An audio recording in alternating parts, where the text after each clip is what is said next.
కేశవీపట్నం అనే ఒక గ్రామం ఉండేది. ఆ గ్రామంలో ఒక చిన్న ఇల్లు కూడా ఉండేది. ఆ ఇంట్లో నలుగురు వ్యక్తులు నివసిస్తూ ఉండేవారు. వారు చాలా సంతోషంగా ఉండేవారు. రఘు పొలం పనులు చేసుకుంటూ జీవనం సాగిస్తూ ఉండేవాడు. మరియు ఖాళీ సమయంలో తన స్నేహితులతో కలిసి అడవిలోకి వెళ్ళి కట్టెలను కొట్టి ఇంటికి తీసుకువస్తూ ఉండేవాడు రఘు. ఇది ఇలా ఉండగా ఊరి ప్రజలందరూ చెట్టు దగ్గర ఉండి సర్పంచ్ చెప్పిన మాటలను విని ఇలా మాట్లాడుకుంటూ ఉంటారు. చూడండి, ఈ సంవత్సరం మన ఊరిలో పెద్దమ్మ బోనాల పండుగను జరిపించాలనుకుంటున్నాను.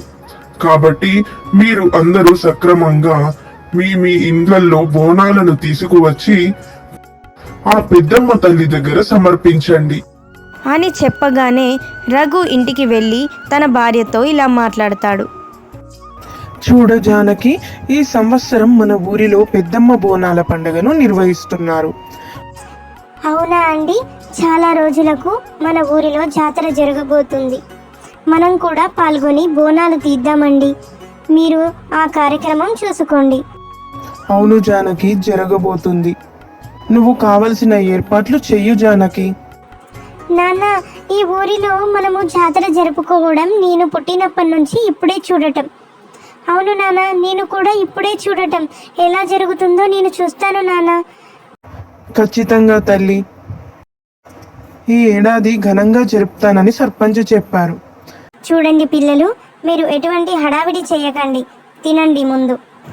మరుసటి రోజు ఉదయాన్నే ఇంటి ముందట జానకి అతని కూతురు లక్ష్మి ఇద్దరు ముగ్గులు వేస్తూ ఉంటారు.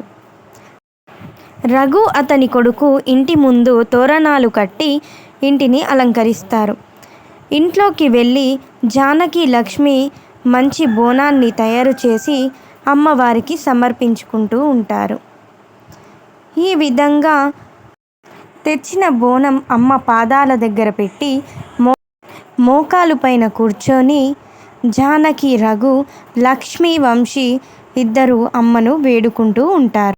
ఈ విధంగా ఆ ఊరి గ్రామ ప్రజలు అమ్మవారిని వేడుకుంటూ ఉంటారు.